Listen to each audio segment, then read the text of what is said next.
Dear student, you are most welcome to our educational channel Mechanical Pandit. और मैं आपके प्यारे पांडे सर।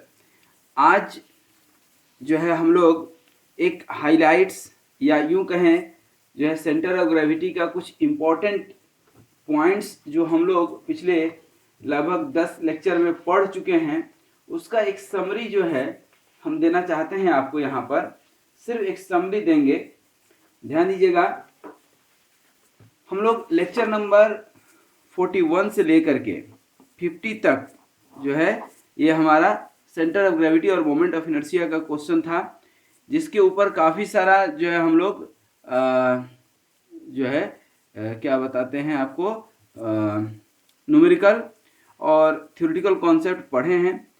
ये आज के जो लेक्चर नंबर है वो है 50। दैट मीन्स कि यहाँ पर हम लोग बात करेंगे समरी का। जो लेक्चर नंबर 41 से 49 तक जो हम लोग पढ़े हैं, इन सबको एक सूत्र में माने एक धागे में पिरोने का काम करेंगे, ठीक ना। तो ये सब मोती हैं, बहुत इंपॉर्टेंट कॉन्सेप्ट है। इन मोतियों का आज माला बनाने की कोशिश करेंगे। मात्र 10 मिनट लगेगा, जरूर देख लीजिएगा। ये एग्जामिनेशन पॉइंट ऑफ व्यू से और भी जो है कॉन्सेप्ट के हिसाब से बहुत इंपॉर्टेंट है। आइए इसको हम देखते हैं।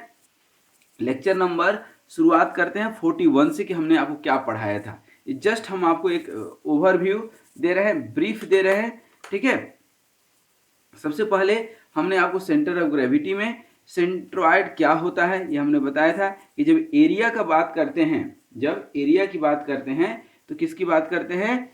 सेंट्रॉइड की। जब मास लेते हैं तो सेंटर ऑफ मास, और जब वेट ले लेते हैं तो यही सेंटर ऑफ ग्रेविटी होता है। और निकालते कैसे हैं ये हमने यहाँ शॉर्ट में आपको बताया था। देखिए, जो मेन फार्मूला है यही है कि कोई भी आपका गिवन फिगर हो, जैसे मान लीजिए कि यहाँ पर बहुत सारा इस तरह का फिगर है, ये टी सेक्शन है, ठीक है। तो यहाँ पर एक बार रेक्टेंगल का यदि सेंटर ऑफ ग्रेविटी आपका निकल गया, ठीक ना, तो यहाँ पर इसको आप डिवाइड कर दीजिए, तो ये 1 हो गया, ये 2 हो गया, ठीक ना। तो एरिया 1, ये सब कैसे होता है इसका हम न्यूमेरिकल के साथ भी हम आपको बता चुके हैं। अब न्यूमेरिकल में एल सेक्शन का बताए थे, तो देखिए कैसे बनाते हैं। सबसे पहले यहाँ से हमने इसको बाउंड्री लगा दिया, ठीक है। ये हम बता चुके हैं लेक्चर नंबर 41 में। ये A1 A2 निकाल लिए, एरिया ऑफ 1 एरिया ऑफ 2, दोनों का x1 और x2 निकालिए, x1 और x2 निकालिए। x1 इसके निकालेंगे यहाँ से 100 का हाफ और यहाँ से 20 का हाफ, ठीक है। और उसी तरह से y1 मतलब रेफरेंस लोअर लेफ्ट कॉर्नर, हमेशा ध्यान रखिएगा, lower left corner LLC, this and this को हम लोग क्या मानते हैं? क्या मानते हैं? रेफरेंस मानते हैं, ठीक है। और फिर x बार a निकाल लिए, y बार इस तरह से निकाल लिए, ठीक है ना। ये जस्ट हम इसलिए बता रहे हैं, बार बार हम बोल रहे हैं कि एक रिव्यू हो जाएगा आपका। हॉलो सेक्शन रहता है तो माइनस कर देते हैं, ठीक है ना। तो ये आपका कॉन्सेप्ट हो गया। उसी तरह से ये एक न्यूमेरिकल किए हैं, आपके सामने है, ठीक है ना। इसमें ट्रायंगल भी है, रेक्टेंगल भी है और सेमी सर्किल भी है, तीनों है।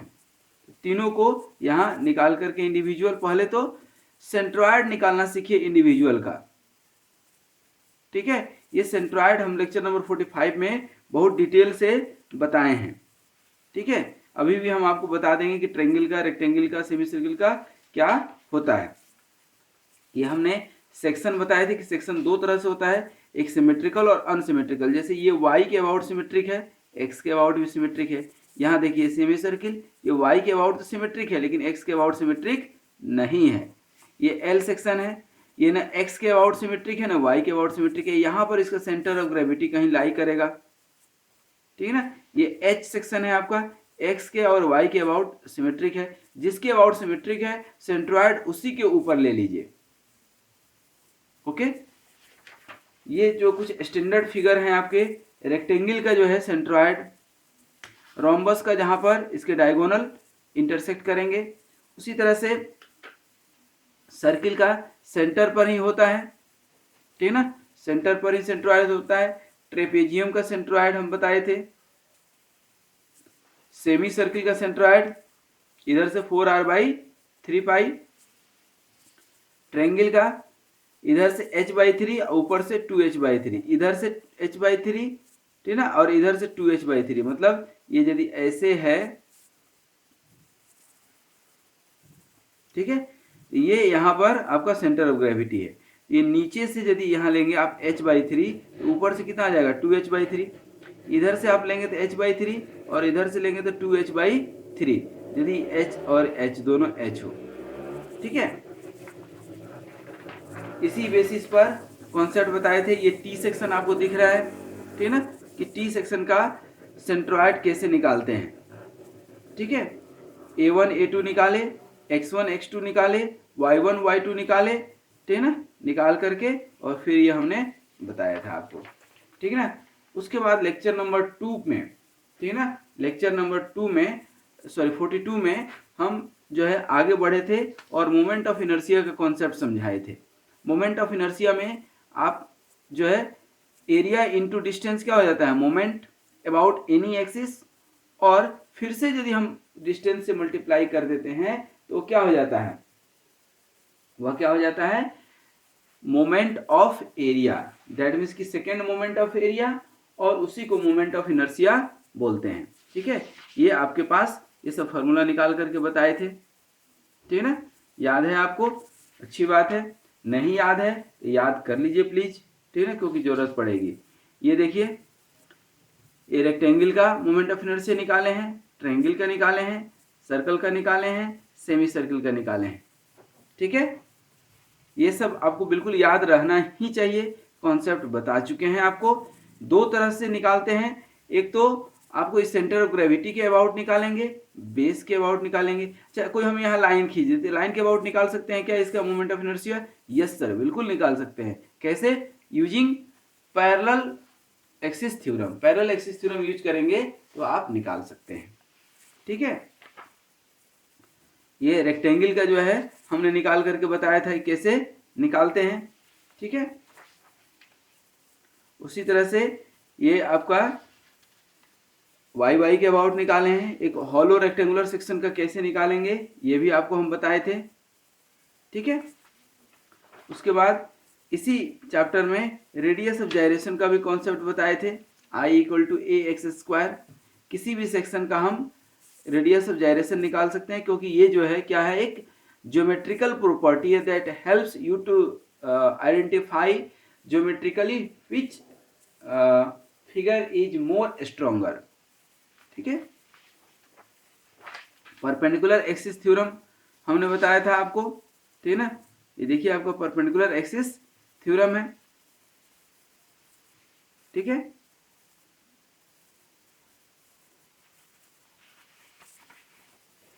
इसका हमने जो है हॉलो सर्कुलर सेक्शन और सर्कुलर सेक्शन दोनों का हमने, ये सर्कुलर सेक्शन का हम निकाल करके बताए थे, ठीक है। कैसे निकालते हैं पूरा डेराइव करके बताए थे लेक्चर नंबर 43 में। और इस वीडियो के डिस्क्रिप्शन में सारे लेक्चर्स के जो है लिंक भी डले हुए हैं, ठीक है ना, वो भी आप देख सकते हैं। सर्कुलर सेक्शन के बाद एक हॉलो सर्कुलर सेक्शन का भी आपको बता दिए थे। उसके बाद जो है हम बढ़े थे पैरेलल एक्सिस थ्योरम की तरफ।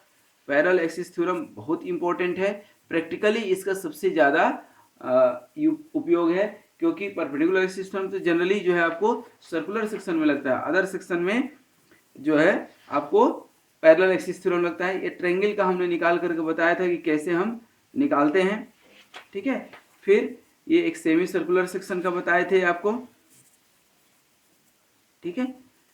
ये सब जो है हमने बताने के बाद जो है लेक्चर नंबर 45 में जितने स्टैंडर्ड फिगर हैं सभी के centroid, moment of inertia, area, ये सब निकाल करके बताएं। ये लेक्चर सबसे इंपॉर्टेंट है आपका,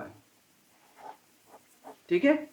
तो रेक्टेंगल का बता दिए, ट्रायंगल का भी एक बार नज़र मार लीजिए। आप पढ़े हो तो वेल एंड गुड, अदरवाइज रुक करके जो है स्क्रीनशॉट ले सकते हैं, ठीक है, लिख सकते हैं आप। इसका नोट्स बनाइए, नोट्स बनाने की आदत डालिए, ठीक है ना, कर सकते हैं। ये सब इलिप्स, ट्रेपेजियम, ठीक है ना, इन सब का मोमेंट ऑफ इनर्शिया और ये सब निकाले हैं हम। सिलेंडर, स्फीयर्स जो सॉलिड्स होते हैं, ठीक है ना। और हमने आपको इसमें सेक्शन बताए थे कि H section, I section, T section, S section, P section, L section जो है, ये हॉलो सर्कुलर सेक्शन, ओ सेक्शन भी जिसको बोलते हैं, ये सारी चीज़ें बताए थे। उसके बाद ये एक न्यूमेरिकल इस टाइप का, ये न्यूमेरिकल बहुत ही इंपॉर्टेंट है, लेक्चर नंबर 46 में जा करके देख लीजिएगा इसको। उसके बाद टेबुलर मेथड का कॉन्सेप्ट बताए थे कि इस तरह के न्यूमेरिकल को जहाँ पर कॉम्बिनेशन ऑफ फिगर हो, ट्रेंगल हो, रेक्टेंगल हो, सर्किल हो, सेमी सर्किल हो, सब कुछ हो, तो वहाँ पर कैसे बनाते हैं। ठीक है, उसी तरह से ये है आपका क्या, एक हॉलो कट लगा हुआ है। ठीक है, इसको कैसे बनाएंगे ये भी हमने आपको बताए थे। अब ये सब इम्पोर्टेंट जो है क्वेश्चन है, इसीलिए हमने इसको ले लिया है। प्रोडक्ट ऑफ इनर्शिया बहुत ज़्यादा डिटेल में नहीं, बट एक शॉर्ट में आपको बताए थे कि हम लोग जनरली आई एक्स एक्स और आई वाई वाई देखे हैं अभी तक, लेकिन आई एक्स वाई निकालना हो तो कैसे निकालेंगे ये हमने आपको डिटेल किया था। इसमें parallel axis theorem, principal axis, principal moment of inertia क्या होता है, ये सब बताए थे कि एक समय आता है जब आई एक्स एक्स के अबाउट जीरो हो जाता है आपका एम आई वाई वाई के अबाउट जीरो हो जाता है, साइमल्टेनियसली जीरो हो जाता है, तो उसको प्रिंसिपल मोमेंट ऑफ इनर्शिया बोलते हैं। फिर ये कुछ आई सेक्शन का जो हमने लेक्चर नंबर 48 में बताए हैं। ठीक है, बहुत शानदार क्वेश्चन है, इस क्वेश्चन को एक बार देखिए फिर खुद से बनाइए। करत करत अभ्यास ते जड़मति होत सुजान, रसरी आवत जात ते सिल पर पड़त निशान।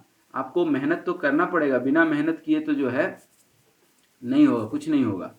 ठीक है, फिर ये भी जो है एक न्यूमेरिकल हम बताए थे, आपके सामने है। ठीक है ना, वेब सेक्शन का ये हिंट दिए थे, हम बोले थे कि इसको आप बनाइएगा, तो इसको जरूर बनाइएगा। ठीक है, फिर ये कट आउट सेक्शन कुछ इस टाइप का है, ये भी हमने आपको बताए थे। तो इस तरह से बहुत सारे न्यूमेरिकल हमने बताए, बहुत सारे कॉन्सेप्ट बताए moment of inertia. Moment of inertia जो है बेसिकली है क्या, आपका ज्योमेट्रिकल स्ट्रेंथ बताता है। ठीक है ना, कि how much A section is strong geometrically. जैसे मिस्र का पिरामिड आप सुने होंगे ने, तो ये ज्योमेट्रिकली इसका कुछ ऐसा ब्यूटी है, इसकी कुछ प्रॉपर्टी है, जो इसके अंदर कोई भी सामान रख जाए तो खराब नहीं होता है। एक कोई बिल्ली मर जाए, आप रास्ते पर फेंक दीजिए तो 4 दिन के बाद इतना दुर्गंध करता है कि यू कांट स्मेल। ठीक है ना, लेकिन आप मिस्र के पिरामिड में जा करके उसी बिल्ली को रख दीजिए तो 15 दिन के बाद भी दुर्गंध नहीं आता है, 2 महीने के बाद भी दुर्गंध नहीं आएगा।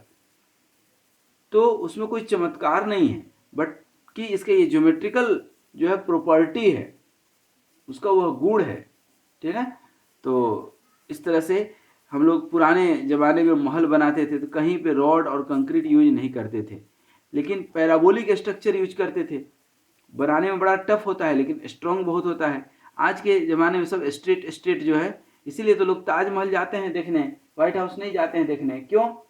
क्योंकि व्हाइट हाउस में सब कुछ सीधा सीधा है, कर्व है ही नहीं, लेकिन ताजमहल में कर्व है, प्रेम मंदिर वृंदावन में कर्व है, देखने में अच्छा लगता है। ठीक है ना, ज्योमेट्रिकली वह स्ट्रॉन्ग भी है, इनफ स्ट्रॉन्ग है, बहुत स्ट्रॉन्ग है। इसीलिए भारत के कैलाश मंदिर जाइए या ऐसे अनेकों मंदिर में जाएंगे तो वहाँ जो स्ट्रक्चर आपके बने होंगे ना, सारे के सारे उस समय मोमेंट ऑफ इनर्शिया का बहुत ज़्यादा शायद एप्लीकेशन होता होगा। ठीक है ना, इसीलिए कर्व शेप हम लोग हर जगह वहाँ पर लिए हैं, और इसी चलते वह आज भी हजारों हजार साल के बाद भी एज इट इज है, क्योंकि वह इस स्ट्रेट लाइन वाले जो भी कंस्ट्रक्शन है इससे बहुत ज़्यादा स्ट्रांग होता है।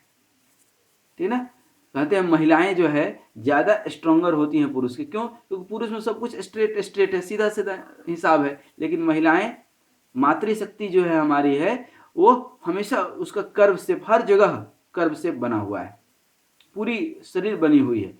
तो ज्योमेट्रिकली यदि हम देखें ना, मोमेंट ऑफ इनर्शिया के लैंग्वेज में बात करें तो C is more stronger than अस।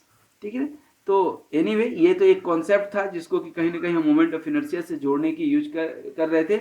लेकिन यदि आप मैकेनिकल, सिविल और एग्रीकल्चर के स्टूडेंट हैं तो आपको लाइफ टाइम ये काम आएगा। क्या? बीम जब आप पढ़ेंगे, डिफ्लेक्शन ऑफ बीम पढ़ेंगे, कोई भी मशीन स्ट्रक्चर पढ़ेंगे, ट्रस पढ़ेंगे, सभी जगह पर मोमेंट ऑफ इनर्शिया का एप्लीकेशन आएगा। बिना मोमेंट ऑफ इनर्शिया का ये कुछ भी बनने वाला नहीं है। आज यहीं तक, फिर हम लोग मिलेंगे नेक्स्ट वीडियो में नेक्स्ट टॉपिक लेकर के।